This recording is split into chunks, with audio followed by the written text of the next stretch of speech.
반갑습니다. 우리 저 평생교육위원회에서 이 행사를 준비한 지가 엊그제 같은데 벌써 뭐 연말이 다 되고 마지막 강의가 되었네요. 지난달 강의 때는 사람들이 너무 좀 적게 오고, 물론 전체 숫자는 많았습니다만은 우리 등록한 분들이 좀 적게 와서 야, 오늘 마지막 날인데 적으면 어떻게 하나 생각했는데 뭐 이 정도면 충분한 것 같습니다. 사실 강의가 별 보잘것없어서 사람이 너무 많이 와도 좀 부담스러운데 딱 좋네요. 자, 그럼 바로 시작하겠습니다. 오늘은 끝날이라 뒤에 행사가 좀 있어요. 뭐 먹을 것도 좀 있고 이야기 나누는 프로그램도 있어서 1시간 10분 정도 해보려고 합니다. 원래는 이제 이게 한 2시간 정도 하면 딱 좋겠더만은 좀 줄여서 1시간 10분만 하겠는데 강의량이 좀 많아서 제가 말을 좀 가능하면 빨리 이렇게 하도록 하겠습니다. 여러분은 음악도 듣고 뭐 그림도 보고 했지만 끄세요. 감상하는 뭐 여러 가지 기회가 많이 있었을 텐데, 그렇지만 실제로 우리가 제일 많이 접하는 것은 건물입니다. 특히 여행을 갈 때 보면 자연도 보지만 대부분은 건물을 보거든요. 특히 외국 여행 가면 실제로 가만히 생각해 보세요. 95% 이상은 건물을 봅니다. 어딘가 집이 있는 곳으로 가죠. 그 집이 유명하거나 아니면 그 집 안에 있는 어떤 거가 유명하거나. 내가 집을 찾아다녔는데 도대체 그 건물이라고 하는, 건축이라고 하는 것은 어떻게 감상하는지 아무도 가르쳐주지 않습니다. 책도 거의 없어요. 거의 없습니다. 일부 있기는 있지만, 그래서 그것도 건축 전문가에게 쓴 거기 때문에 일반인들 대상으로 전 책은 거의 없습니다. 그런데도 우리는 건물을 늘 접하고 있기 때문에 이 강의를 한번 준비를 해가지고 해볼까 이런 생각을 했는데, 사실 내가 준비를 해가지고 남 앞에 이야기해보는 것은 처음입니다. 그래서 조금 서툴 수도 있는데 양해를 해 주시기 바랍니다. 자, 건축은 어떻게 감상하는가? 근데 사실 이건 공개적인 행사의 제목이라 조금 이렇게 거창하게 했지만 실제 강의의 내용은 건축을 재미있게 구경하는 몇 가지 방법입니다. 근데 제가 사전을 찾아봤거든요. 감상하고 구경하고. 감상은 어떤 것을 즐기고 이해하면서 평가까지 하는 것이 감상입니다. 상당히 수준이 있는 것이죠. 그런데 구경은 그냥 어떤 것에 흥미나 관심을 가지고 보는 겁니다.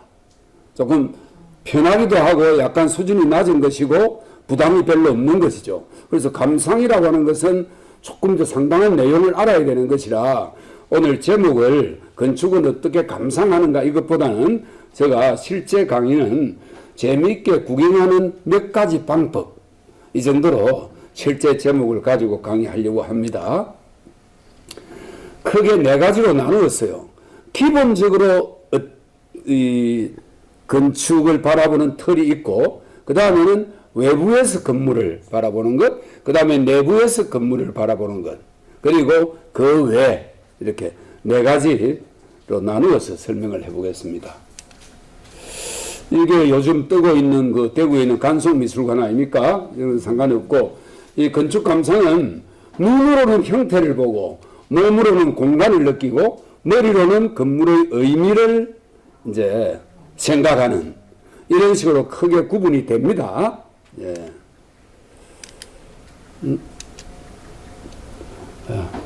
기본, 외부, 내부, 기타.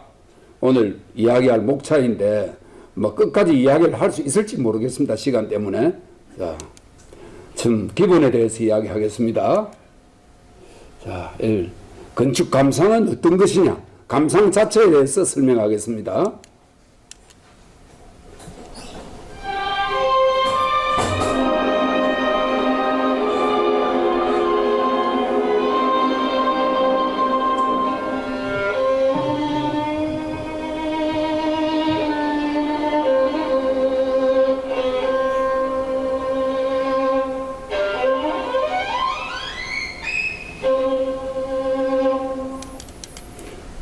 금방은 뭐 잘 아시는 사라사테의 지고에 내려 바이젠 아니겠습니까? 다 젊었을 때 저 참 눈물을 약간 적시면서 한 번씩 들어봤죠. 네. 다음에 보여드릴 것은 이 세상에서 가장 비싼 그림과 팔지는 않았지만 가장 비쌀 것으로 추정되는 그림 두 개가 있습니다. 이 사실입니다. 이겁니다. 둘 다 레오나르도 다빈치가 그린 거예요. 저 왼쪽에 있는 것은 이 라틴어로 살바토르 문디는 구센주라는 그림입니다. 예수의 초상화예요. 근데 저게 1516년에 그렸는데 2016년 8년 전에 뉴욕 경매장에서 우리나라 돈으로 6,400억에 경매됐습니다. 거래된 금액으로서는 제일 많기 때문에 세계에서 제일 비싼 그림입니다. 예, 사우디아라비아 왕세자가 샀습니다. 실제 거래된 금액이기 때문에 가격이 정해졌죠. 오른쪽에 있는 것은 잘 아는 모나리자입니다. 비슷한 시기에 그렸어요. 조금 빨리 그렸습니다. 이건 안 팔았기 때문에 가격을 알 수가 없어요. 그런데 경매 전문가들이 만약에 판다면 하고 예상한 게 있어요. 2년 전에. 네. 거기에 1조 1천억 정도 될 것이다. 추정을 했어요. 그런데 프랑스 정부에서는 최하 2조 3천억, 최고 40조까지 받을 수도 있다. 이렇게 했습니다. 그 이유는 이 모나리자가 루블 박물관에 있거든요. 루블 박물관에 1년에 1,000만 명씩 들어오는데 전부 이것만 보러 오는 건 아니지만 이게 있기 때문에 1,000만 명씩 온다는 거야. 그걸 돈으로 환산해가 경제적 가치로 치면은 최고 40조, 적게는 2조 3천억이라는 주장을 했어요. 그렇지만 이제 경매 전문가들은 이렇게 이야기했습니다. 그러니까 저게 제일 비싼 그림, 이게 제일 비쌀 그림입니다. 자, 제일 비싼 그림 감상을 자세히 해보세요. 이번 기회에. 저 모나리자 특징은 눈썹이 없죠. 그리고 눈은 웃지 않아요. 그런데 입은 웃고 있습니다.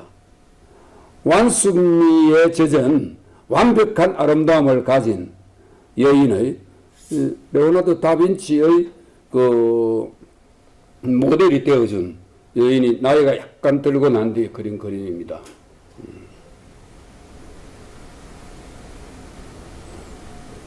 자세히 한번 감상해 보시라고 이번 기회에.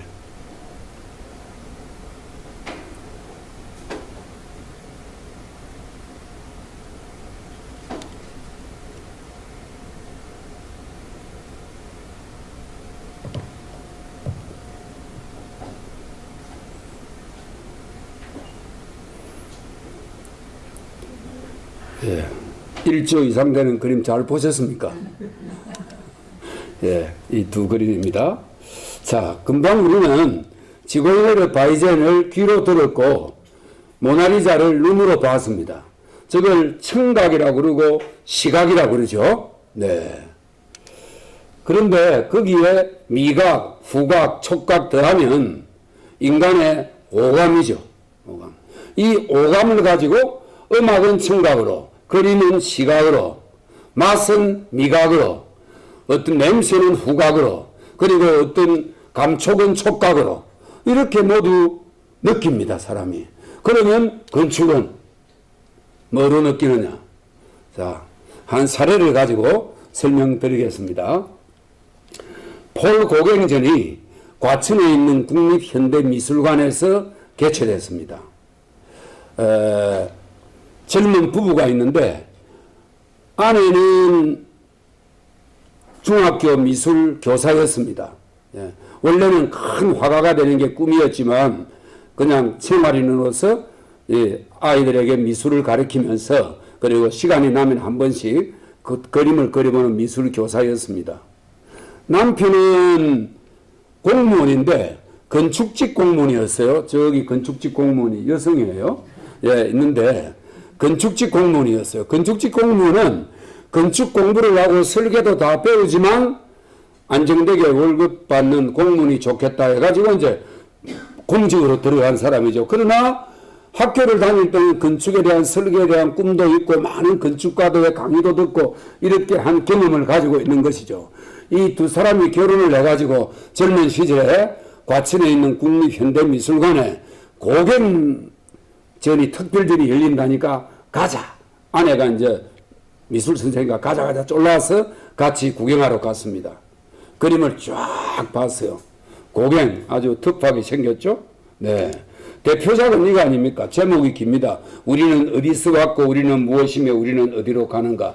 이 고갱이 타히티에 가서 있으면서 그린 그림인데, 고갱은 사물을 눈에 보이는 대로 그리지 않고 자기가 생각하는 대로 그립니다.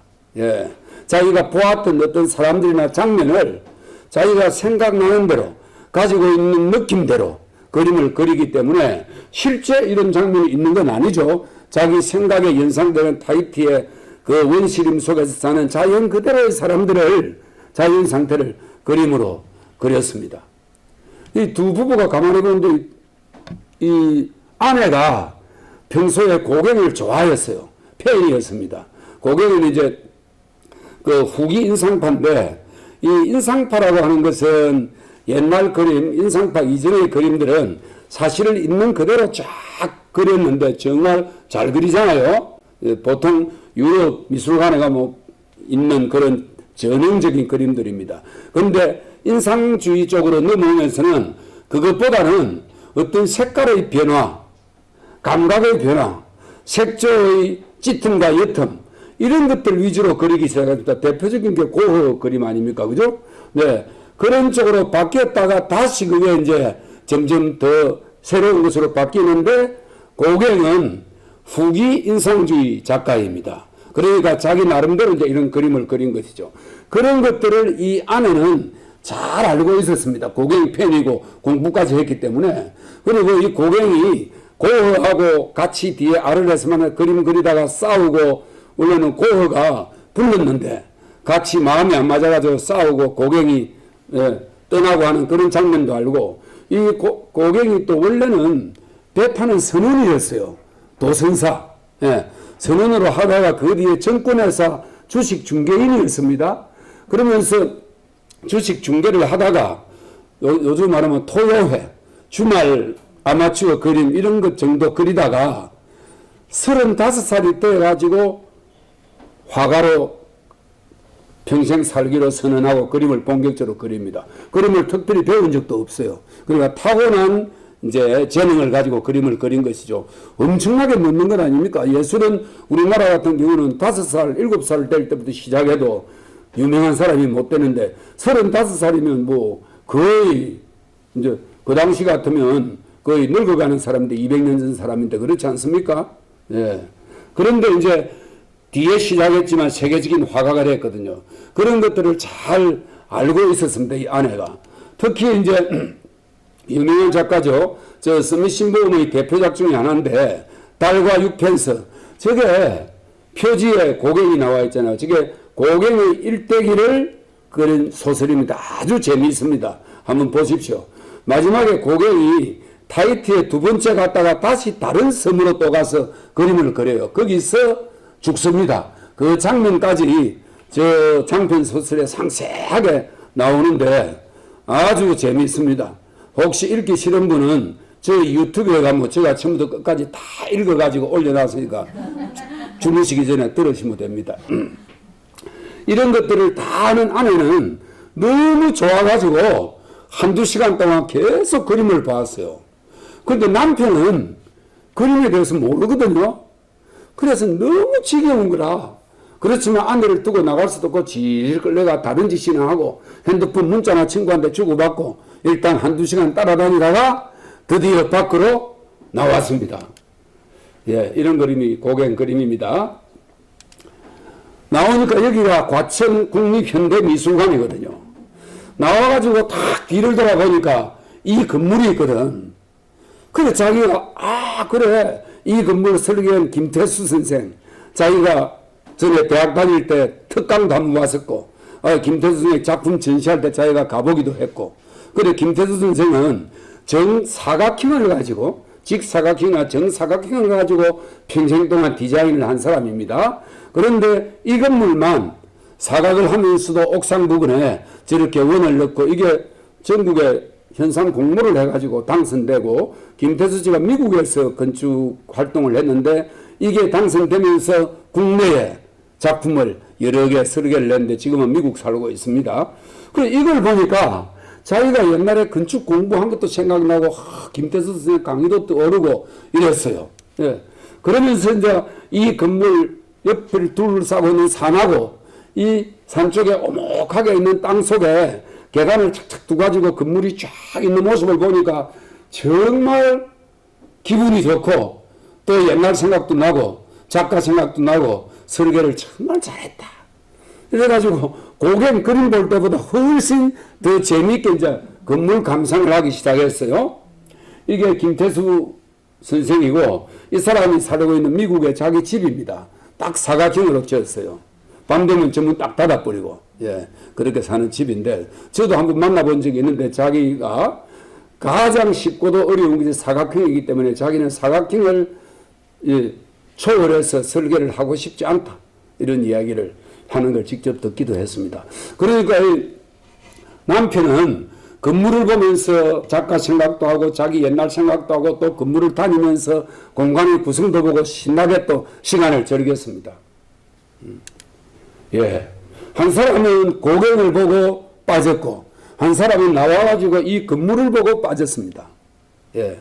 알기 때문에 그렇죠. 자기가 아는 분야이기 때문에. 그래서 건축은 시각을 통해서 감상할 수 있습니다. 알지 못하면 건축이 감상이 안 돼요. 그냥, 건물 멋지네. 이런 건 할 수 있죠. 그리고 두 동이 있는데 바란스가 좀 맞네. 이런 거는 일반적으로 알 수 있잖아요. 예를 들면 이거 두 개가 바란스가 맞는지 안 맞는지 여러분은 지금도 보면 알 수 있겠죠. 그런 정도이기 때문에 그걸 가지고 누굴 봐도 알 수 있는데 꼭 그렇기 때문에 내가 건축을 감상한다, 할 수 있다 이렇게 말할 수는 없잖아요. 그러니까 그 건축에 대해서 무언가를 알아야 감상이 가능하고 아까 처음에 말했듯이 훨씬 재미있게 건물을 볼 수 있습니다. 그래서 건축은 시각으로 감상한다. 이렇게 이야기를 하기도 합니다. 알아야 된다. 그럼 도대체 뭘 알아야 재미있게 볼 수 있느냐? 그걸 이제 지금부터 이야기한다는 겁니다. 자, 두 번째는, 이것도 기본사항입니다. 우선 건축을 하게 된 배경과 그 건축에 얽힌 이야기를 알면 훨씬 재미있습니다. 건축은. 이게 흑산도입니다. 오른쪽에 김은의 흑산. 장편 소설이죠. 보신 분 계실 거예요. 저 읽어봤는데 정말 재미있습니다. 저 흑산도에 정약용 선생의 형이 저기 유배를 가가지고 거의 평생을 저기 있거든요. 그러면서 저 바닷속을 바라보고 어부들이 잡아오는 물고기들을 보고 연구를 한 게 자산어보잖아요. 우리 마산에도 저기 우회 여부가 있지만 우회 여부는 수첩에 불과하고 자산어보는 완전히 생물학 사전이라고 봐야 됩니다. 분량이 엄청나고 아주 깊이가 있는 책입니다. 날씨 일기에 대해서도 많이 적어놓고. 그런데 이제 이 흑산에 보면 왜 이걸 흑산이라 하지 않고 자산이라 했는지 하는 대목이 나와요. 이게 아주 핵심적인 내용입니다. 보세요. 자기를 거들어주는 머슴 같은 젊은 아이 창대하고 이야기합니다. 나는 흑산을 자산으로 바꾸어 살려 한다. 정약전은 종이에 금을 자를 써서 창대에게 보여주었다. 창대가 고개를 들었다. 같은 뜻일 터인데 같지 않다. 다 금을 자거든요. 같지 않다. 자는 흐리고 어둡고 깊다는 뜻이다. 흙은 너무 캄캄하다. 자는 또 지금 이제 여기라는 뜻도 있으니 좋지 않느냐. 너와 내가 지금 여기에서 사는 섬이 자산이다. 바꾸시는 뜻을 잘 모르겠습니다. 흙은 무섭다. 흑산의 여기가 유배지라는 걸 끊임없이 깨우친다. 자 속에는 희미하지만 빛이 있다. 여기를 향해서 다가오는 빛이다. 그렇게 느껴진다. 이 바다의 물고기는 모두 자산의 물고기다. 그래서 저걸 자산으로 붙였고 자산이라고 하는 용어로 바꾸게 된 이유가 저 까닭입니다. 이렇게 자산어구를 썼죠. 자, 금방 그 글을 읽고 난 뒤에 저 산을 한번 보세요. 저게 정약전 선생이 높은 곳에서 바다를 쫙 바라보면서 이 바다를 바라보면서 이 흑산도 땅을 나는 자산이라 부르겠다. 이렇게 이야기하는 장면을 알고 쫙 사진을 보면 훨씬 아까 처음 봤을 때보다는 훨씬 다르거든요. 그러니까 뭘 알고 보면 별거 아니라도 훨씬 재미가 더 있고 그걸 막 감독이 하면 감동도 더 있다고 이렇게 볼 수 있는 겁니다. 자, 그래서 여러분이 잘 아는 이 건물에 얽힌 이야기를 짧게 하나 해드릴게요. 사그라다 파밀리아죠. 사그라다 파밀리아는 스페인어로 거룩한 가족 이런 뜻입니다. 거룩한 가족은 누구냐? 예수님의 가족이거든요. 아들 예수와 어머니 마리아, 아버지 요셉, 그 세 사람을 위한 거룩한 가족을 위한 성당입니다. 성가족교회라고 부르는 것이죠. 지금 이거만큼 이거는 제법 좀 전에 찍은 사진입니다. 이 사진이 최근에 제가 잘 아는 사람이 지난달에 여기 가가지고 저녁 무렵에 찍어가지고 페이스북에 올린 걸 제가 다운받았어요. 그러니까 현재 저만큼 지어놨습니다. 이거는 내부 사진이고요. 지금 현재 이만큼 지어져 있습니다. 이 집은 원래 그 종교서적 출판하는 개인이 이 공사를 시작했어요. 뭐 스페인 국가나 바르셀로나 시에서 지은 거 아닙니다. 개인이 지었어요. 오래전에 1882년에 착공했기 때문에 뭐 상당히 오래됐지 않습니까? 140년 됐네요. 예. 그런데 처음에 이 집을 설계한 사람은 이 빌라르라고 하는 가우디의 선생이기도 했던 카탈루냐는 바르셀로나에 있는 그 넓은 일대 아닙니까? 그 일대 최고의 건축가였습니다. 이 사람에게 설계를 맡겼고 설계도 다 했고 지하층까지 공사를 했어요. 그런데 1년쯤 뒤에 발주처하고 이 건축가하고 마음이 안 맞아가지고 건축가가 집을 치워버렸습니다. 에이, 그만둘란다 이랬어요. 그러니까 집 짓는 쪽에서는 난감하잖아요. 그때 현장에서 감독했던 가우디라고 하는 사람이 있었는데 이 사람이 너무 신앙심이 좋아가지고 40일 금식기도까지 한 신앙심이 깊은 한참 배우는 건축가가 한 사람이 있었어요. 그래서 저 친구 신앙심이 좋기 때문에 저 친구에게 설계를 맡기자. 이래가지고 안토니오 가우디가 저 집을 설계하게 됐습니다. 이미 지하층을 지어놨기 때문에 설계안을 가우디가 하고 싶은 대로 바꾸거든요. 그래서 지하층은 빌라르가 설계한 것이고 지상은 가우디가 설계한 것이기 때문에 맞지 않습니다. 지하층하고 지상층이. 그런 이제 그 이야기가 있고 그래서 그 뒤에 가우디가 이걸 맡아가지고 독신자거든요. 성당 지하에 살면서 이 일에 몰두했습니다. 그런데 성당 스케치하는 걸 가지고 이제 공사를 하다 보니까 이 규모와 공사가 엄청나게 어렵겠다는 걸 예측했어요. 발주처에서. 그래서 보니까 가우디 이거 살아있는 동안에 집이 완공이 안 되겠다. 설계도는 참 좋은데.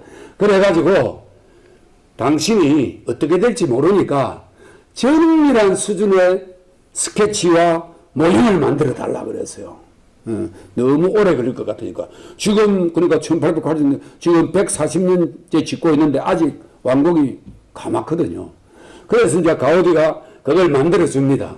그리고는 공사를 하는 중에 가우디 74살 되는 1926년도에 교통사고로 죽고 맙니다.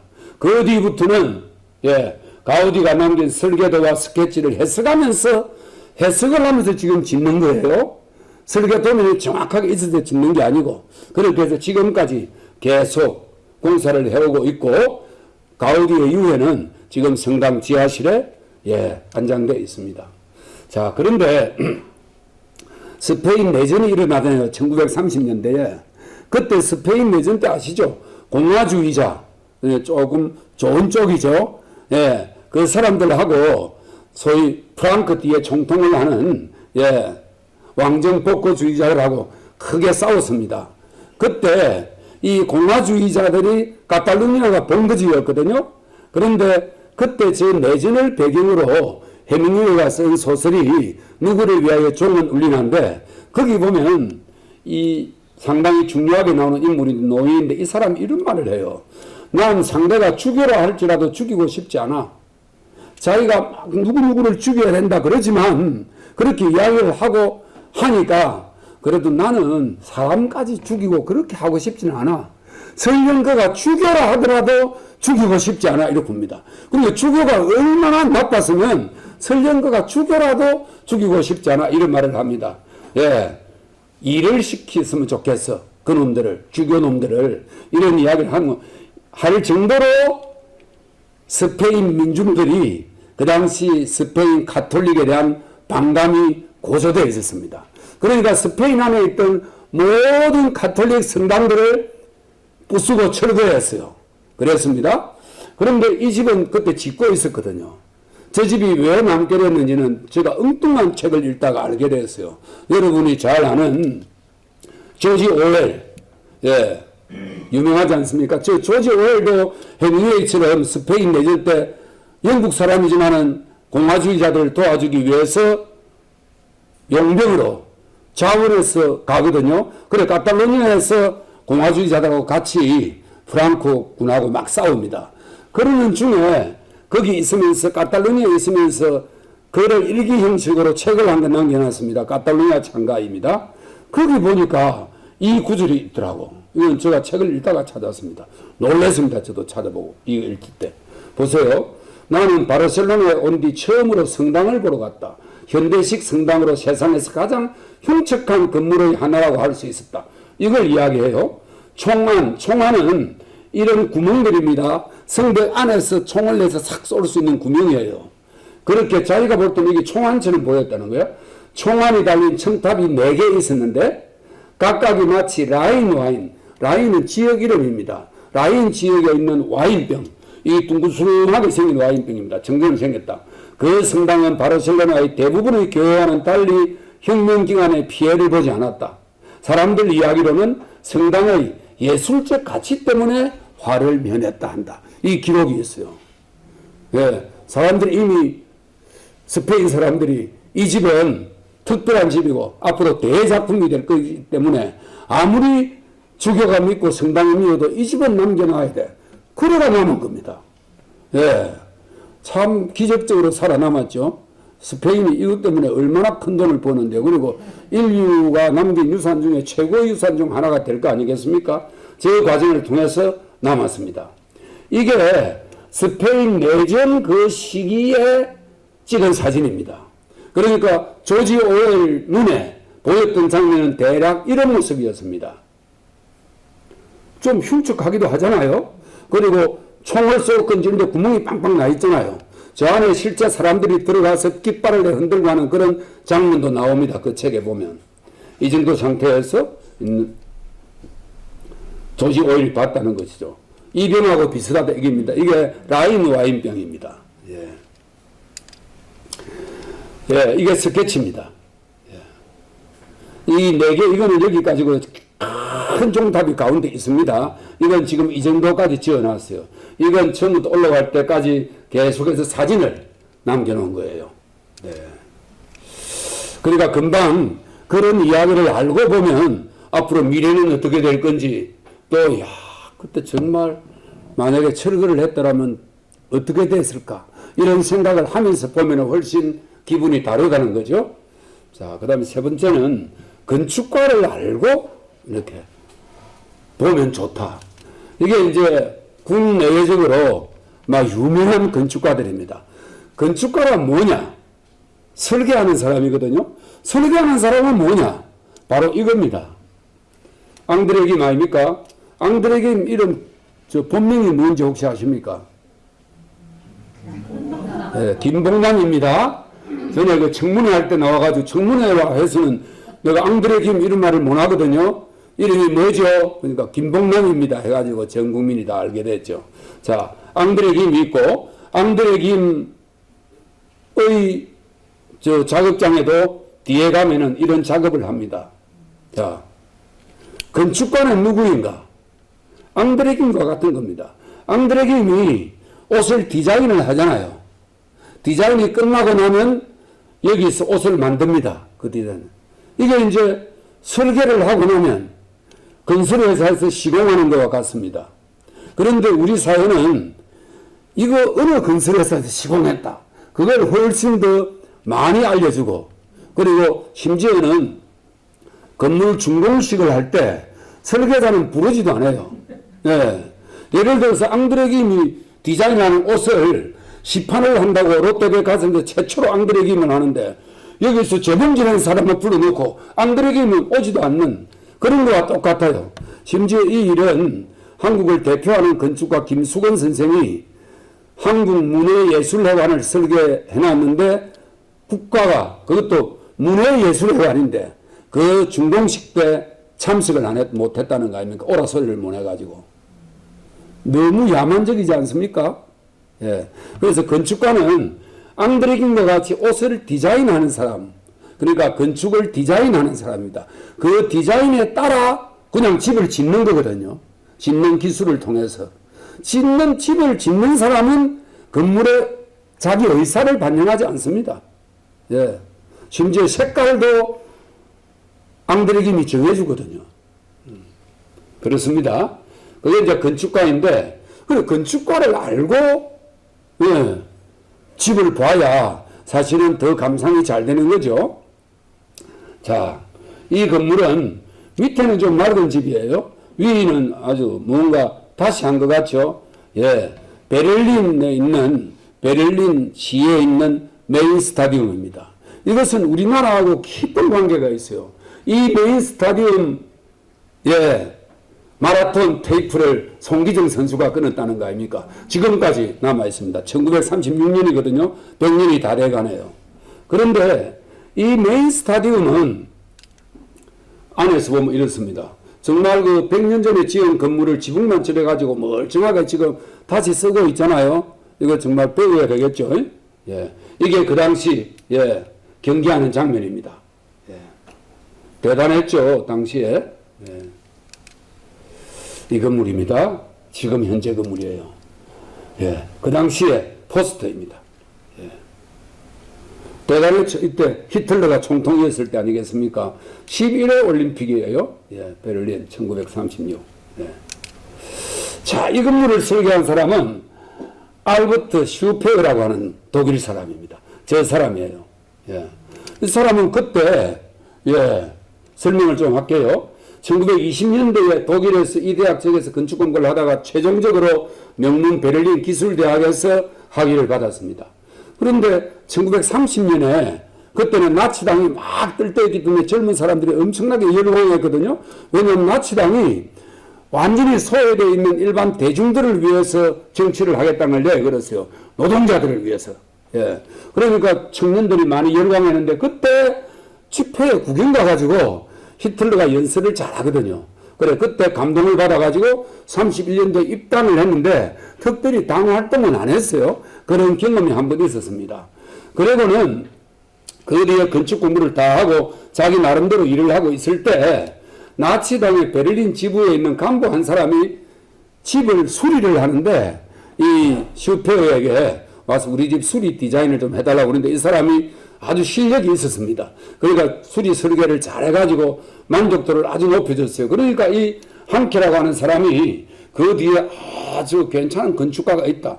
이래가지고 그 유명한 히틀러의 오른팔 게베르스에게 베를린 지부당의 리모델링 공사 설계자로 추천을 했어요. 아, 게베르스가 아까 이 친구가 설계를 엄청 잘합니다.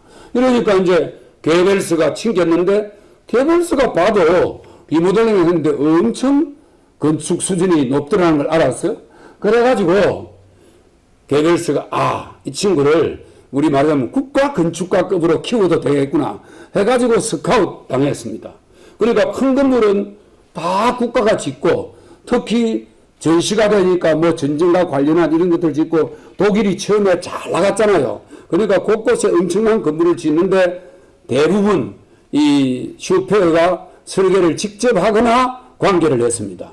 그 대표작이 베를린 메인 스타디움이고 소위 그 제3제국 꿈꿨죠. 그 새로운 세계를 건설하겠다는 제3제국 수도 디자인도 했는데 그거는 모형도 지금도 남아 있습니다. 그렇게 했어요. 그래서 지금 이게 히틀러가 파리를 점령하고 난 뒤에 같이 슈페어하고 같이 찍은 사진입니다. 뒤에 히틀러 정부의 군수부 장관이 됩니다. 군수는 군수 물자 전체를 관장하는 장관 아니에요. 엄청난 권한을 가졌습니다. 당연히 그 전후 재판 때 사형을 당해야 마땅하겠지만 이 재판하는 사람도 가만히 보니까 이 슈퍼는 좀 특이하거든요. 자기가 무슨 이념적으로 빠져서 그런 것이 아니고 보니까 순수한 건축가로서 이렇게 쭉 살아왔고, 그래서 이 전쟁을 일으킨 죄도 없고 특별히 뭐 악랄하게 사람을 죽이는 이런 일도 안 했어요. 단지 설계만 했을 뿐이야, 건축만. 그래서 다른 사람은 대부분 무기징역이나 사형에 많이 처했는데 이 사람은 15년 정도 감방에 있다가 60년대 초반에 풀려납니다. 그래서 이 사람이 풀려나가지고 늘 히틀러하고 늘 오랫동안 가까이 있었기 때문에 이 사람이 나와가지고 이 책을 씁니다. 알베르트 슈페의 기억이라. 자기가 히틀러를 만나고 난 뒤에 이 종말이 올 때까지 있는 모든 메모지나 이걸 찾아가지고 엄청나게 메모를 한 걸 찾아가지고 몇 년 동안 자기가 참여하는 마음으로 사실 그대로 모든 걸 기록해 남겼습니다. 여기 보면 건축에 대한 것도 많이 나오는데 책이 아주 두터워요. 참 볼만합니다. 그래서 좀 늙었을 때 모습이거든요. 그렇게 해서 참여도 하고 또 이런 히틀러가 전쟁을 할 때는 어떤 결정을 했고 또 히틀러의 위대함을 나타나기 위해서 건축을 할 때는 어떤 식으로 했는가 이런 것들을 자세하게 기록을 해놨습니다. 그러니까 알베르트 슈페의 이런 그 사람의 행적과 이런 것들을 알고 이 건물을 보면 훨씬 느낌이 다른 것이죠. 네. 그래서 건축가를 아는 것이 굉장히 중요하다. 네. 네 번째는 예술작품 등을 알면 훨씬 더 재미있습니다. 이게 이제 잘 알다시피 피렌체 대성당 아닙니까? 두오모라고 부르기도 합니다. 엄청나게 큰 것이죠. 가보신 분도 계실 것이고 뭐 많은 사람은 안 가보실 수 있는데 엄청나게 큰 것이죠. 오래전에 지은 건물이에요. 이분이 설계했습니다. 브루넬레스키라고 이야기하는데 르네상스의 초기 건축가이고 제일 뛰어난 건축가였습니다. 예, 저 돔을 설계했어요. 저 건물은 1296년에 착공했는데 뭐 한 거의 20몇 년이 지나도록 집은 밑에 집은 지어놨는데 돔을 올리지를 못했어요. 저 돔이 워낙 커가지고 예, 이 돔을 어떻게 지을지 지을 수 있을 거라 생각했는데 누구도 어떻게 짓겠다고 정확한 답을 못 가지고 왔습니다. 저게 이제 로마에 가면 유명한 판테온 있지 않습니까? 중앙에 구멍이 딱 뚫려 있는 거. 그것도 굉장히 큰 돔인데 그거는 물론 고대 이래 지었던 어떤 돔보다도 제일 높고 제일 큰 돔이었거든요. 어떻게 지어야 저게 붕괴되지 않을까? 확실한 답을 아무도 못 냈기 때문에 전전긍긍하고 있을 때 어떤 돈 많은 어떤 사람이 야 이걸 현상 공모를 한번 해보자. 그래가 여러 사람 건축가들을 불러가지고 설계권을 줄 테니까 아이디어를 내보라 그랬는데 제일 뒤에 저 두 사람이 결정됐는데 브루넬레스키 설계안이 채택됐습니다. 예. 이 돔은 굉장히 유명하죠. 이 처음에 이 피렌체에서 미켈란젤로가 활동하거든요. 근데 미켈란젤로가 로마로 이제 불려가면서 이 피렌체 언덕에서 탁 말을 타고 내다보면서 저 돔을 바라보면서 내가 브루넬레스키보다 더 잘할 수는 없지만 브루넬레스키와 똑같이 하지는 않겠어. 이런 유명한 말을 남겼다는 그런 일화가 있습니다. 아주 유명한 집이죠. 그래서 브루넬레스키의 설계안이 채택이 됐습니다. 그런데 이것은 그때 브루넬레스키가 이야기한 것은 계란을 대리석 위에 세우는 걸 가지고 딱 설명했습니다. 지금 노란 글은 기록에 있는 거예요. 기록에 보면 그때 참관했던 사람이 적은 기록입니다. 그는 계란 한쪽을 대리석에 쳐서 계란을 바로 세웠다. 다른 건축가들이 자신들도 그런 식으로는 세울 수 있다고 항의하자 브루넬레스키는 웃으면서 자신의 디자인을 보면 다른 건축가들도 돔을 지을 수 있다고 그렇게 말을 했다. 잘 아는 이야기죠. 콜럼버스 달걀로 알려졌는데 콜럼버스가 이걸 보고 그런 말을 했는지, 아니면 이게 와전이 됐는지, 아니면 전혀 모르는 상태에서 콜럼버스도 그런 말을 했는지는 몰라도 이건 기록에 남아있고, 공모를 하고 나는데 한 50년쯤 있다가 콜럼버스가 태어납니다. 그러니까 콜럼버스가 달걀을 깨고 만약에 했다면 브루넬스키가 깬 것보다는 100년쯤 뒤에요. 예. 그리고 브루넬스키 이 달걀은 기록에 남아있고 콜럼버스 달걀은 그냥 구전으로 남아있기 때문에 사실은 정확치 않는데 아마 이게 와전이 된 거 아닌가 이런 생각이 좀 듭니다. 예. 이런 스토리가 있는 그런 유명한 집이고 건축사에서는 이걸 최고로 칩니다. 르네상스의 이제 드디어 문을 여는 개문 발차하는 건물로 이렇게 해석이 되기도 합니다. 그런데 저 건물을 그냥 지금까지 말한 그 정도로도 잘 감상을 할 수 있지만 이 유명한 소설이죠. 일본 사람 에쿠니 가오리 냉정과 열정 사이 유명한 그 상학원으로 된 소설인데 영화로도 나와가지고 저게 많은 사람들이 심금을 울렸거든요. 저 영화에 보면 이 남자는 이제 일본에서 그 미술 공부를 하다가 피렌체로 와가지고 미술 복원사를 공부합니다. 그림도 변하기 때문에 그걸 원래 오리지널대로 복원하는 그 별도의 예술적 능력을 가진 전문가들이 필요하거든요. 그런 사람들이 있습니다. 예를 들면 루블 박물관 안에는 루블 박물관 소속으로 카피 그림을 그리는 대학이 있어요. 아까 우리가 모나리자 이게 진품을 거기 걸어 놓겠습니까? 누가 만약에 뛰어들어가서 민도칼로 그리면 어떻게 하려고요? 부수고 나면 혹은 또 돈 안 나오면 어떻게 하려고요? 그리고 전 세계 단위 국가에서 초청 전시 요청이 들어오는데 진품을 가지고 다닙니까? 가지고 가다가 사고 나면 어떻게 하려고요? 1조 얼마짜리를. 예. 그래서 똑같은 그림이 여러 개 있습니다. 완벽하게 똑같은 그림이. 예. 그러니까 그런 일들 비슷하게 그림 복원하는, 카피는 아니고 복원하는 일을 하는데 원래 애인이 있었거든요. 일본에 자기가 있을 때 홍콩 출신 일본에 유학 온 아가씨가 있었는데 그 아가씨하고 어쩐 일로 헤어지고 다시 이제 자기는 여기 와가지고 자기 일을 하는 중에 그 아가씨가 밀라노에서 어떤 미국인 사업가와 결혼해서 살고 있다는 소식을 듣습니다. 그리고는 여기서 다른 자와 사귀다가 헤어지고 다시 일본으로 돌아갔는데 자기 스승이 죽었다는 소문을 듣고 소식을 듣고 다시 피렌체로 왔어요.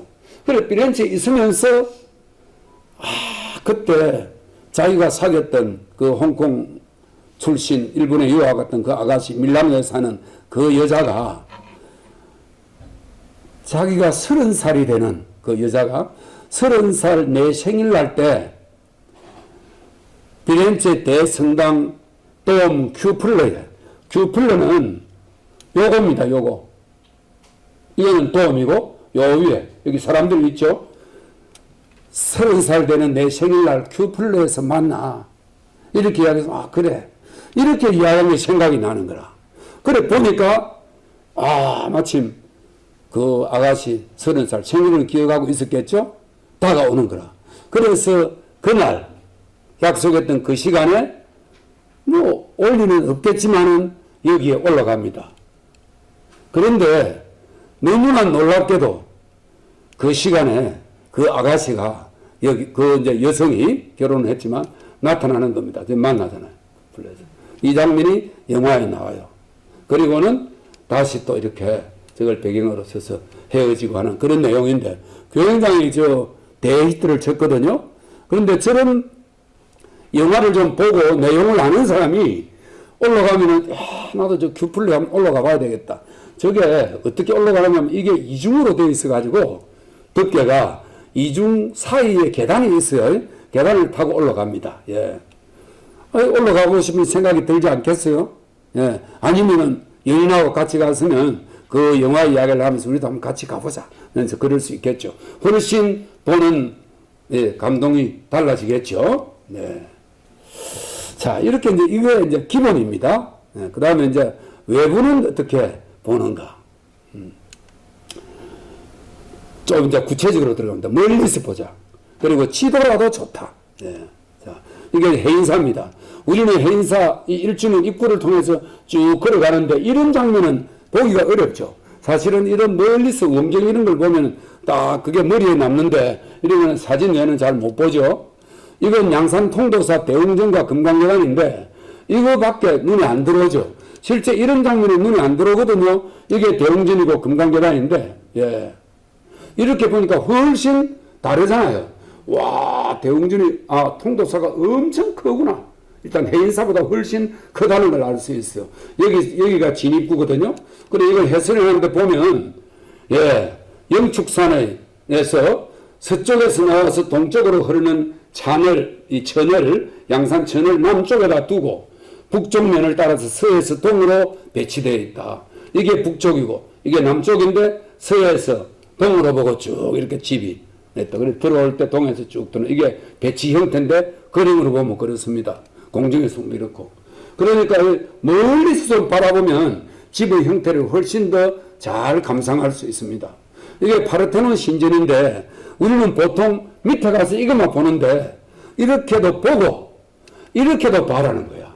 이게 보면 아크로폴리스가 있고 그 위에 파르테논 신전과 다른 신전들도 있고 그 밑에 지금은 아테네 시지만 당시에 여기 사람들이 많이 살았고 멀리 지중해가 보이는 이런 장면을 통해서 다 보고 그 당시 아테네의 도시 상황을 생각하는 거하고 단지 이것만 또 보고 이렇게 오는 거랑은 완전히 다르다. 그래서 멀리서 바라보는 것이 좋다. 그 다음에는 걸어가면서 주위와 배경을 보는 것이 좋다. 이건 제가 브라질에 갔을 때 한 꾸리치브라고 하는 시에 갔을 때 환경 교육을 시키는 그 기관인데 거기 들어가는 입구라서 너무 좋아서 가지고 왔어요. 환경교육장 입구답죠. 예, 이 탁 들어가는데 끝에 들어가면 이렇게 배 탄광인데 여기에 물이 있고 곳곳에 이런 오리나 이런 것들이 살고 그랬습니다. 들어가면 이게 이제 그 교육장인데 이렇게 쫙 들어옵니다. 들어가는 입구 탁 들어가면서 주위를 보면 너무 경치가 좋아요. 이건 제가 설계한 저기 진주 사천에 있는 공장인데, 예, 경남 건축 대상 작품입니다. 야근을 하는 사람들이 있다고 그래서 이게 저쪽에 들어가면 공장 입구가 있거든요. 이 정문이 여기이기 때문에 들어가면서 이런 광경을, 예, 물을 쫙 보면서 물 옆으로 걸어서 들어가야지 너무 얼씬스럽게 들어가서 되겠냐. 밤에 출근하는 내 몸도 피곤한데 하는 이런 걸어 들어가는 가면서 이제 구경하라고 이런 장치를 한다거나 했습니다. 이게 이제 통로에 있는 박경리 기념관이죠. 이 박경리 기념관도 이제 걸어 들어가는 게 특징인데 보세요. 이게 입구인데 문이 없잖아요. 이 밑으로 쭉 들어갑니다. 이걸 누화 진입, 집 밑으로 진입을 한다는 뜻인데 집 밑으로 들어가면 이렇게 생겼어요. 이렇게 쭉 들어가서 오른쪽으로 올라갑니다. 이게 쭉 들어가다 보면 중간이 구멍이 나 있고 이 구멍에 저 소나무가 두 그루 있지 않아요? 이렇게 이런 것들을 느끼면서 쭉 들어갑니다. 왜냐하면 바로 입구로 들어가면 금방 차 소리도 나고 이러니까 조금 마음을 가라앉히고 이런 것들을 느끼면서 쭉 들어가라고 설계를 이렇게 했어요. 예, 그랬는데 한 달인가 두 달 전에 우리 그 마산 YMCA 시민사업위원회에서 갔어요. 옆에 차고가 있거든요. 원래는 이렇게 쭉 들어가서 금방 그걸 봐야 되는데 일로 쫙 들어가가지고, 예, 이 문으로 나왔어요. 그래 이게 있는 줄도 몰라. 나와서 쪼르륵 올라가 보고 쪼르륵 나왔습니다. 이렇게 하면 안 되겠죠. 제가 그때 이걸 이야기하려다가 오늘 이 강의 때 할 거기 때문에 안 했는데 한 명도 안 왔군요. 그날 갔던 사람들이. 다음에 만나면 이야기하십시오. 절대 옆으로 가면 안 된다. 차를 대도 나와가지고 이 밑을 한번 걸어봐야 된다. 이겁니다. 제일 이제 우리나라에서 대표적으로 걸어가는 게 좋은 것이 부석사입니다. 들어가는 입구, 일주문이 있죠. 쭉 들어가면, 이렇게 쭉 들어가면 여기 범종각, 종이 있는 건물이 있어요. 범종각에 나오면 저기 건물이 있잖아요. 예. 이게, 안양루라고 하는 문입니다. 이게 가는 길이 이렇게 생겼거든요. 쭉 올라가면은, 이 안양루 밑으로 들어가면 이 고개를 약간 숙여야 될 듯 말 듯 올라가서 보면 이게 무량수전이거든요. 올라가면은 이게 안녕루입니다. 올라오는 이런 코스를 가지고 있는, 걸어서 쭉 가는데 너무 주변 광경이 좋습니다. 그게 이제 부석사의 대표적인 공간 구성인데, 이런 식으로 걸어가면서 주위와 배경을 봐야 된다. 그 다음에 집이 한눈에 딱 들어오면은 마당과 채의 구성을 봐야 된다. 채는 한 채, 두 채, 이 덩어리를 말합니다. 이게 이제 그 통영에 있는 윤희상 기념관입니다. 보면 여기 분명히 집은 일자인데 채가 두 채로 보이고, 여기 이제 마당에 집회 공간처럼 만들어져 있잖아요. 그래서 이 집 안에 딱 들어가면 마당과 채의 구성을 봐야 되는데, 여기도 이번에 갔었는데 보면 뒤에다가 차대고 이렇게 계단 따라 쪼르륵 올라가서 안에 실내 보고 바로 나와버렸어요. 그래서 그런 식으로 보면 안 된다. 예. 이렇게 보면, 이게 보세요. 이게 집회장이거든요. 예. 아주 멋있잖아요. 네. 이런 것도 여기 가서 이렇게 한번 앉아보기도 하고. 그래서 집을 왜 이렇게 두 개를 해놨을까? 현수막에 해놓은 걸 보면 알 수 있겠죠. 집인데 무대처럼 보이도록 설계를 한 것이죠. 네. 그리고 이건 그 하동에 있는 최참판 댁입니다.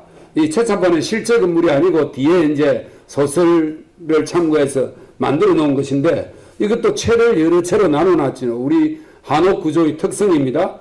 예. 이 두 건물 사이에 저쪽 건물이 있기 때문에 이 공간이 아늑한 앞마당이 되고, 여기서 여러 가지 행위가 벌어지는 겁니다. 이런 이제 채의 구성, 이런 것도 볼 수 있고, 우리나라 현대건축을 대표하는 그 주한 프랑스 대사관입니다. 김중업이라고 하는 분이 설계를 했는데, 건물이 하나가 있고 두 개가 있어요. 한 건물에 다 넣을 수도 있는데 채를 딱 나눠 놨습니다. 이 보세요. 들어갈 때 이 집이 있고 저쪽에 하나가 더 있어요. 이걸 채 나눔이라고 합니다. 예, 모형으로 만들어 놨는데, 이걸 왜 채 나눔으로 하니까 집이 아주 입체적으로 보이는구나. 이런 느낌을 가지는 게 좋다. 이거는 그냥 상업 건물인데도 딱 나눠 놨잖아요. 위에 브릿지를 연결해 놓고.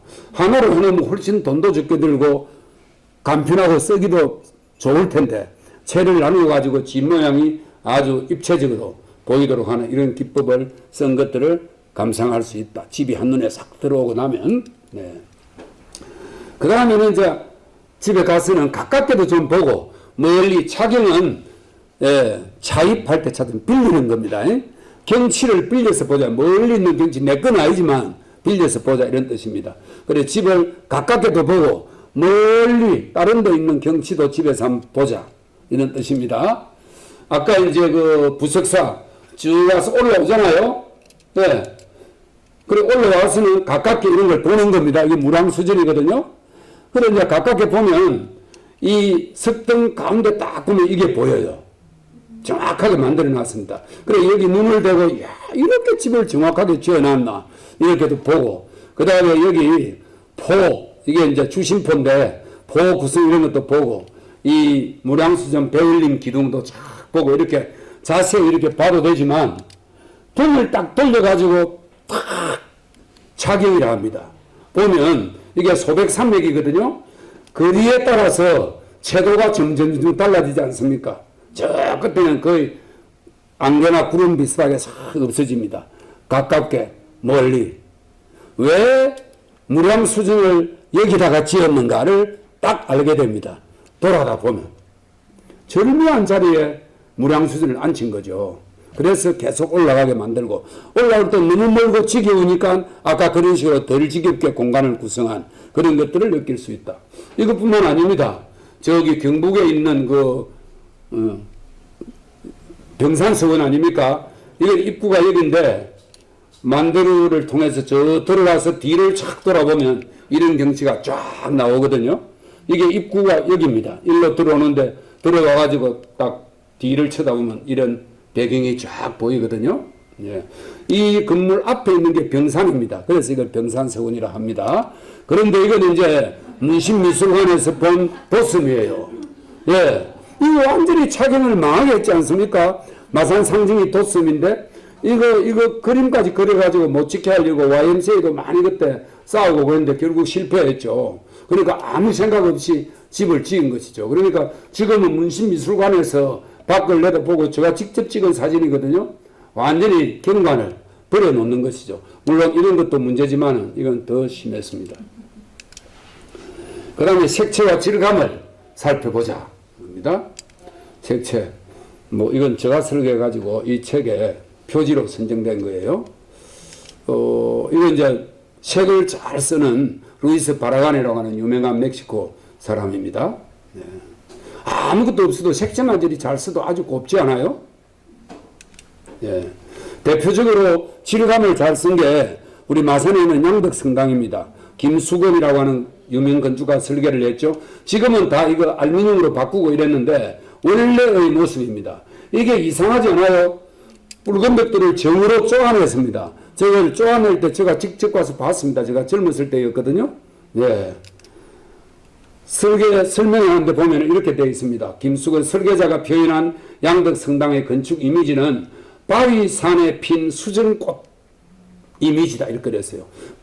그 바위산이 이거겠죠.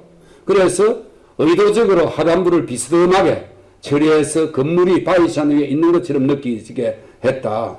그래서 이 느낌을 더욱 강조하기 위해서 벽돌을 거칠게 정으로 쳐내가지고 하부와 상부를 구분했다. 이런 기법을 러스티케이션이라고 합니다. 밑을 아주 거칠게 하는 거. 네. 이게 이제 말하자면 바위산이라는 거죠. 이게 수정꽃이고 이렇게 했다. 이런 걸 알고 보면 훨씬 재미있는 것이죠. 예. 너무 설명이 간단하지만 시간을 맞추기 위해서 계속하겠습니다. 이 정도로. 이제 내부에는 공간을 느낀 실내니까. 자, 이게 카라칼라 욕장이라고 지금 이 건물이 있습니다. 기원 후 약 200년 정도 될 때 카라칼라라고 하는 유명한 황제는 아닙니다.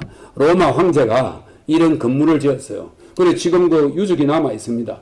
이것이 원래대로였다면 하고 그린 게, 연구를 해서 그린 게 이 건물입니다. 실내요.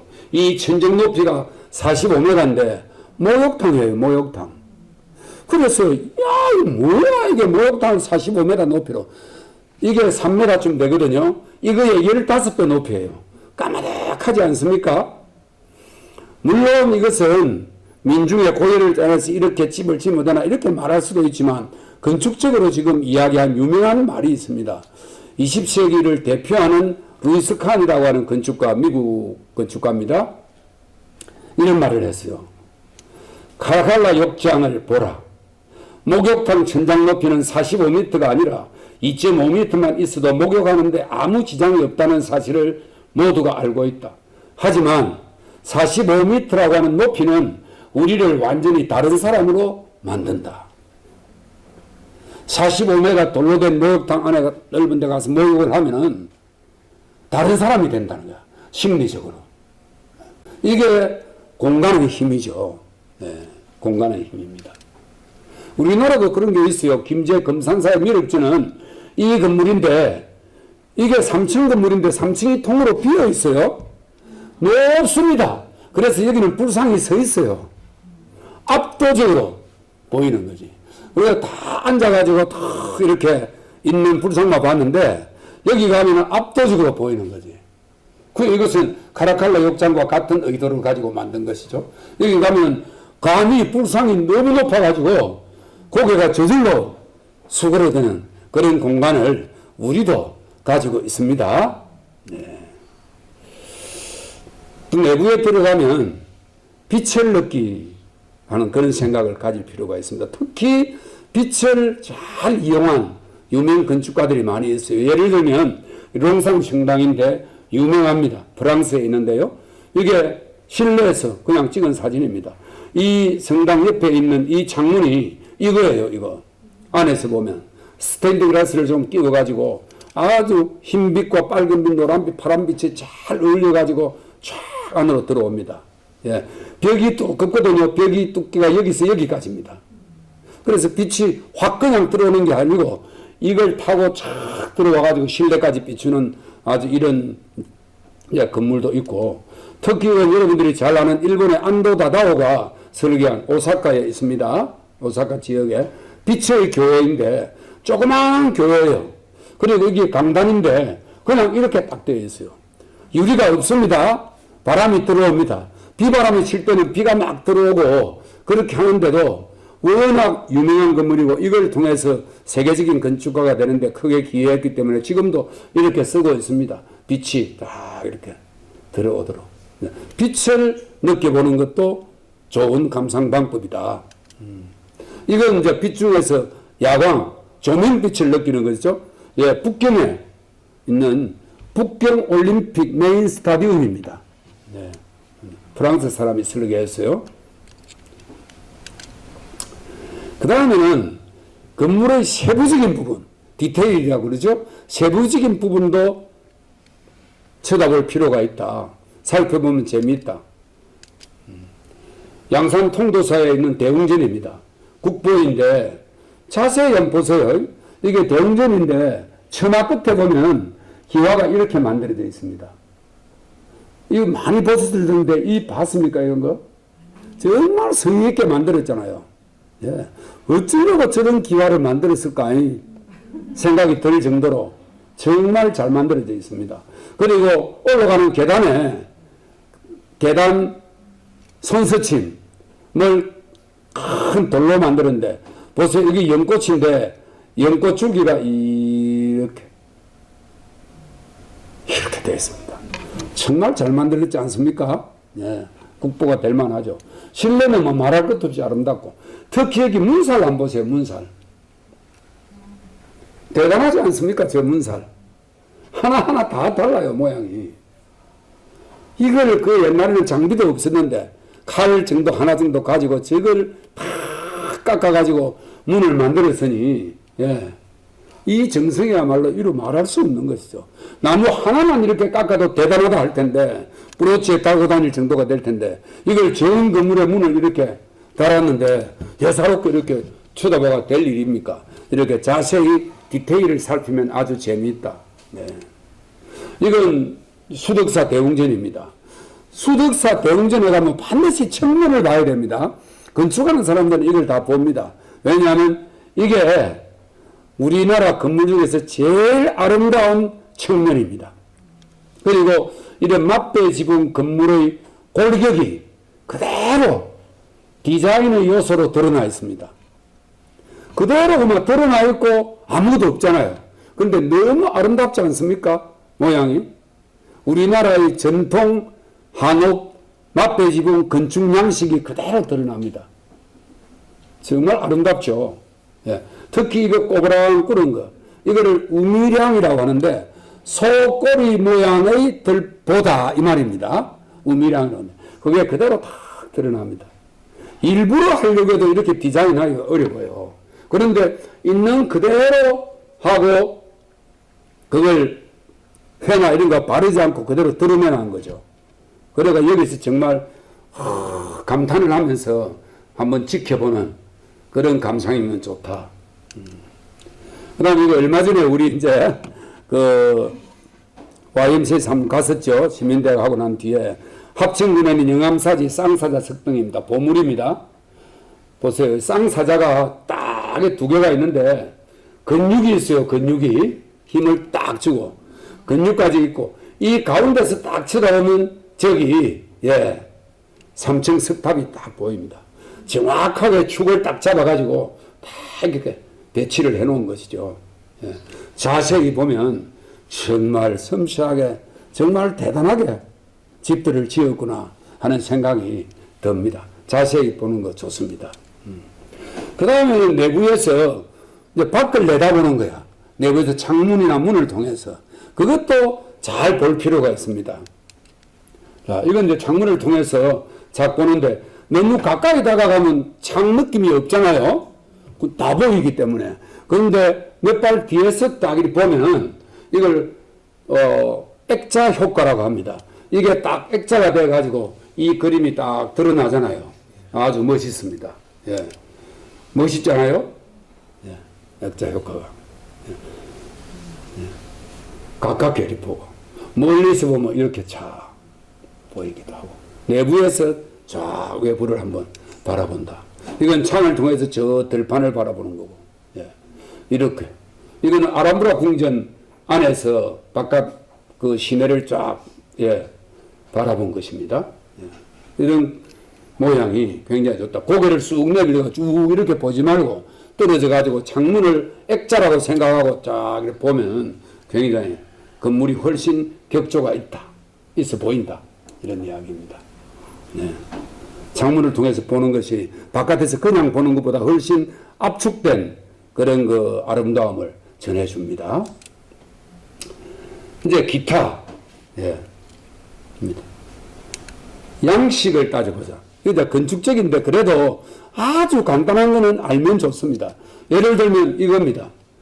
세 가지. 이게 이제 학교에서 배우죠. 역사 시간에 도리아식, 이오니아식, 코린토식입니다. 이거 지역이나 이런 거 이름입니다.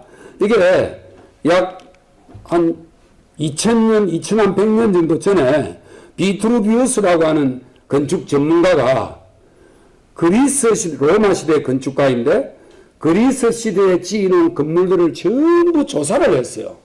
그리고 그렇게 하라고 황제가 또 휴가까지 주고 이제 먹고 살 수 있는 비용도 지원해 줬어요. 그러니까 이 사람이 오랫동안 전 그리스 일대를 돌아다니면서 그리스 건물들을 전부 다 조사를 해보니까 도리아라고 하는 지역에서는 이런 집들이 성행했고 이오니아 지역은 이런 집이 그리고 코린토 지역은 이런 집이 코린토 지역은 성경에 나오는 고린도전서 13장 할 때 그 고린도를 말합니다.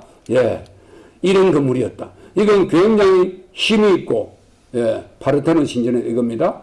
이건 굉장히 화려하고 이건 그 중간의 형식인데 왕길미가 굉장히 높죠. 예, 남아있는 겁니다. 이게 도리아식, 이오니아식, 코린토식. 예, 이런 것들을 알고 보면 훨씬 재미가 더 있다. 이런 이야기입니다. 한국에 돌아오면 이겁니다. 주로 포를 가지고 하는데 이 기둥과 보 사이에 끼우는 이걸 포라고 합니다. 공포라고 하는데요. 주심포가 있고 주심포는 이겁니다. 여러 개 있는 거. 주심은 기둥 중간에 이겁니다. 무량수전. 기둥 자리만 포가 있는 거. 예. 이게 더 고식입니다. 오래된 식입니다. 그리고 다포는 이게 여러 개 있는 거. 후기식입니다. 조선 전기부나 중기 이후에 나옵니다. 훨씬 화려하죠? 그 다음에는 입공이라고 새 날개 모양으로 이걸 딱 끼워 놓은 겁니다. 이게 이제 공포 형식인데 제일 오래된 형식, 일반적으로 제일 오래된 그 집이고, 그 다음에는 이거고, 그 다음에는 이겁니다. 이거는 이제 사회과학적으로 보면은 양질 전환의 법칙과 마찬가지입니다. 점점 구조나 건축술이 발달하면서 화려하게 집을 짓고자 하는 사람들의 욕구 때문에 점점 발달했다 하는 주장도 있어요. 그렇지만 이런 것들이 그냥 뭐 장식만은 아니고 다 기능은 합니다. 자세히 보면요. 이 포가 있는데 포 바깥에 들보가 걸리거든요. 그래서 들보가 바깥에 이렇게 나와 있기 때문에 처마를 길게 뺄 수 있는 겁니다. 예. 하나 더 받쳐주기 때문에 그렇습니다. 그리고는 이런 것도 이제 버팅백 아닙니까? 버트레스라고 그래요. 영어로는. 벽이 그냥 올라가면 콘크리트가 있으면 괜찮을 텐데 옛날에는 벽돌과 집을 지으니까 높으면 이게 와르르 넘어오니까 이런 걸 받치잖아요. 그래서 이건 그냥 벽인데 건물도 이런 것들 가지고 높은 벽은 이렇게 버트레스를 만들어가 받칩니다. 그러니까 무겁거든요. 그리고 저게 디자인을 굉장히 규정해버립니다. 저게. 그래서 사람들이 또 생각을 한 거라. 저걸 좀 멋지게 가볍게 할 수 없나? 벽은 잡으면서. 그렇게 만드는 집의 대표적인 것이 노트르담 사원입니다. 이 보세요. 잡기는 잡는데 공중에 날아가서 잡잖아요. 그래서 저걸 플라잉 버트레스라고 부릅니다. 딱 이렇게 되잖아요. 훨씬 가볍잖아요. 예, 자세히 보면 이렇습니다. 이전까지는 밑에서부터 쭉 올렸는데 이렇게 해서 건축 기술이 발달하고 그러니까 플라잉 버트레스가 있으면 훨씬 후기에 지은 건물이다 봐야 됩니다. 그 다음에는 모티브. 설계자가 도대체 뭘 생각하면서 이걸 설계를 했을까? 이런 거를 상상해 볼 필요가 있다. 대표적으로 이거죠. 시드니 오페라 하우스는 뭘 보고 설계했을까요? 다 답합니다. 조개요. 아닙니다. 이 사람은 여런 오존이라고 하는 덴마크 건축가인데 자기가 글 써난 걸 제가 직접 읽었습니다. 하루는 이게 국제현상 공모에 응모를 해놓고 아무 생각이 안 나는 거라. 그런 사람한테 막 밥을 안 먹자. 내가 가족들하고 밥을 먹는 중에 밥을 다 먹고 디저트로 밀감 오렌지죠. 까먹는데 그 오렌지를 깐 모습을 식탁에서 보세요. 이걸 보고 됐다. 이래가지고 설계를 했다고 본인이 그렇게 적어놨습니다. 조개 껍질 아닙니다. 이게 이제 모티브죠. 설계를 하게 된 모티브. 이건 재미있는 모티브인데 이 보면은 집의 다 1층, 2층 집이 있는데 나무가 한 그루 그려져 있어요. 이게 평면도인데 마당이 안에 딱 있고 집이 바깥에 둘러서 있는데 나무가 한 그루 딱 있어요. 이 집은 이 집입니다. 나무가 한 그루 딱 있죠. 마당이 딱 있고 실제 있는 집입니다. 수절당이라고. 누구 집이냐? 나의 문화유산 답사기 쓴 유홍준 선생 집입니다. 설계는 요즘 뭐 아주 유명한 성효상이라고 하는 건축가가 설계했어요. 그런데 성효상 씨가 이 집 설계를 할 때 착안한 점을 뒤에 밝혔어요. 어디서 착안했느냐? 이게 유명한 그 고도를 기다리며 희곡이죠. 연극 이제 인데 고도를 기다리며의 무대 세트입니다. 처음부터 끝까지 이 무대입니다. 이 무대에서요. 이걸 성효상 씨가 보러 가가지고 이걸 딱 보면서 다 오직 하나만 있는 어떤 환경이 되더라도 배역이 바뀌더라도 나무는 오직 하나가 있으니까 이게 다 설명해 주더라는 거야. 그래서 자기가 딱 그 장면을 생각하고 있다가 이홍준 씨가 설계를 하러 왔길래 탁 이걸 착안해서 했다. 그러니까 이 고도를 기다리며 무대 세트가 모티브가 돼가지고 이런 설계를 한다는 것이죠. 지금도 이 집은 있습니다. 다 나무 한 그루. 그 다음에 이제 건축가의 의도를 잘 생각하죠. 무슨 의도로 저런 집을 지었을까? 도대체? 그런 것도 생각해 볼 필요가 있고, 사전에 알고 보면 훨씬 재미있다. 고흐의 유명한 스케치죠. 슬픔이라고 합니다. 제가 최근에 그 고흐 전기를 다 읽어봤는데 정말 그 감동적이래요. 근데 이걸 그리는 장면이 나와요. 고흐는 사람 인물화를 그릴 때도 소설이라는 걸 많이 보더라고요. 예를 들면 고리오 영감이라고 하는 작품이 있잖아요. 발자크가 쓴. 그거를 이렇게 봐서 자기 아버지가 이런 그림을 그리면서 왜 그리다 말고 소설을 보느냐. 그러니까 소설을 보면은 사람들이 어떤 생각을 하는지 이런 거를 다 알게 되고 그러면은 인물화를 그리는데 도움이 된다. 그러니까 사람 얼굴을 딱 보고 그려야지. 그러니까 유명한 말을 하대요. 저는 초상화를 그리는 것이 아니고 인물화를 그립니다. 그 말은 어떻게 생겼는지 사진처럼 있는 대로 옮기는 것이 아니고 그 사람은 어떤 성격의 인물인지 그걸 나는 그리는 것이다. 그러려면 사람들이 살아가는 모든 모습을 알아야 된다. 그래서 소설을 보더라고요. 그런데 또 많은 인문서적을 읽습니다.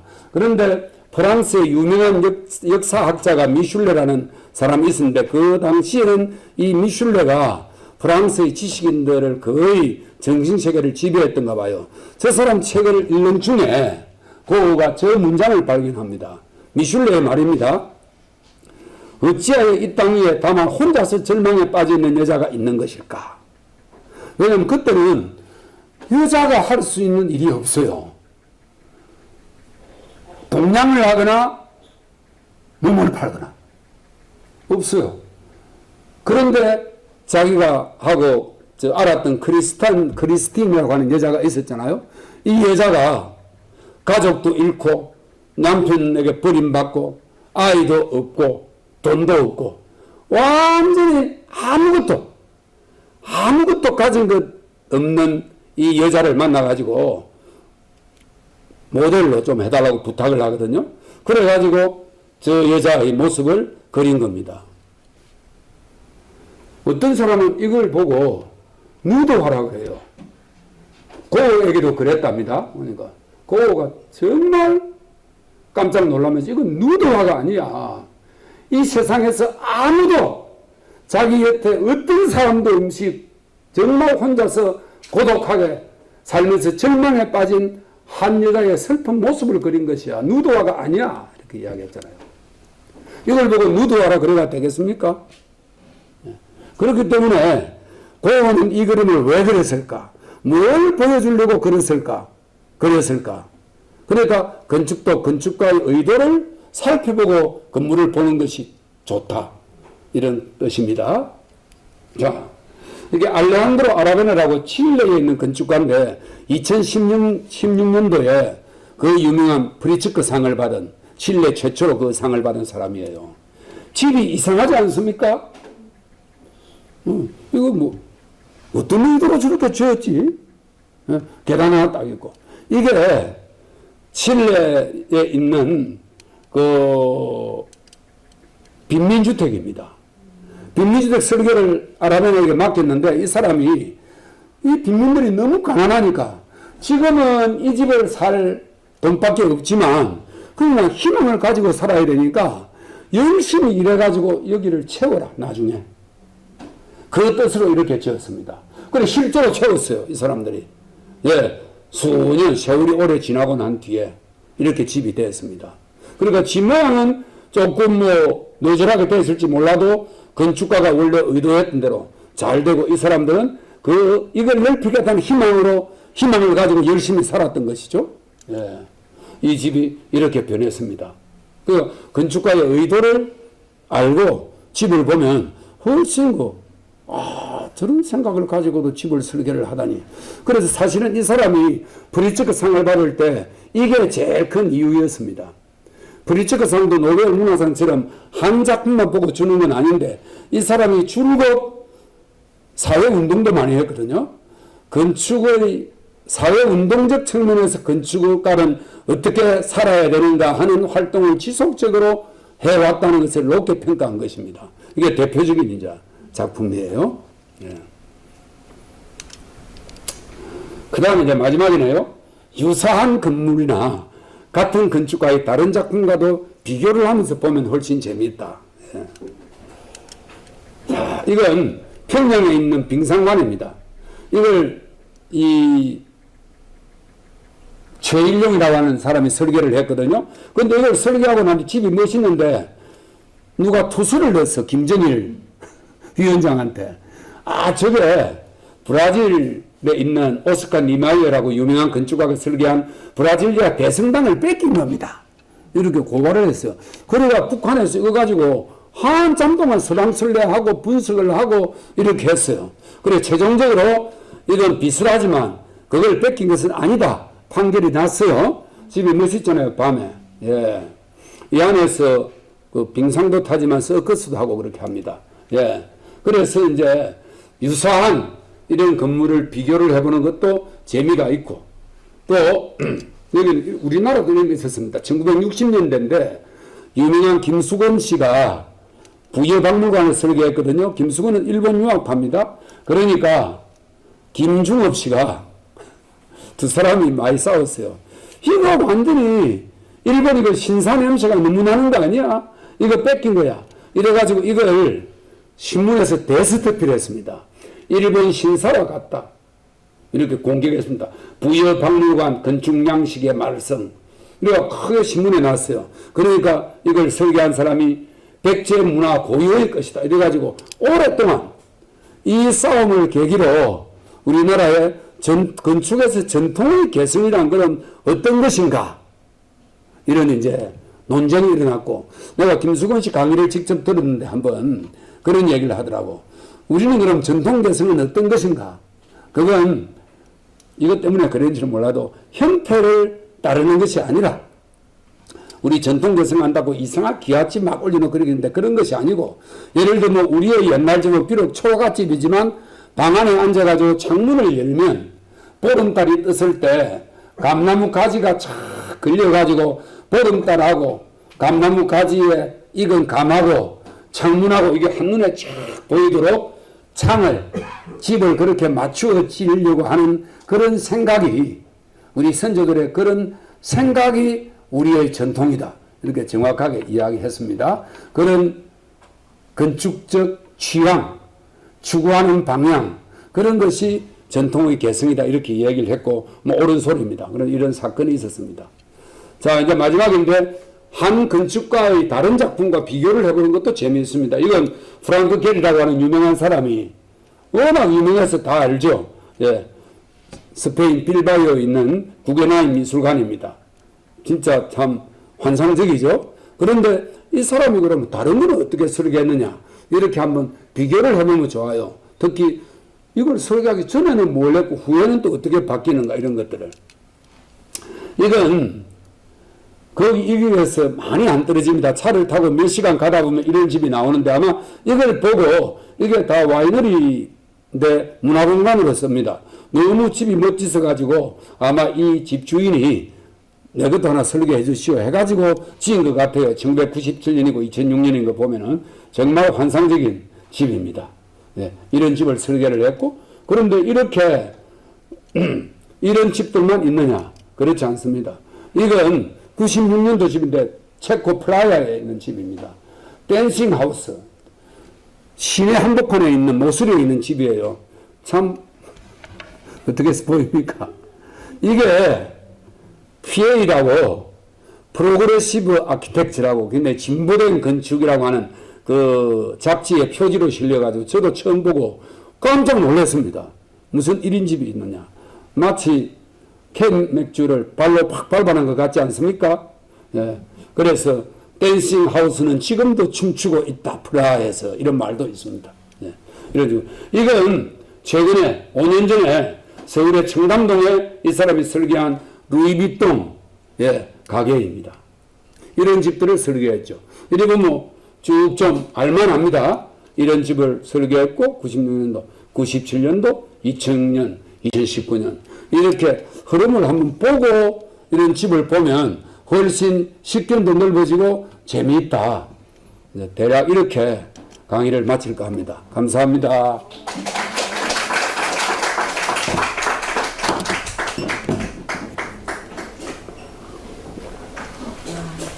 질문은 안 받겠습니다.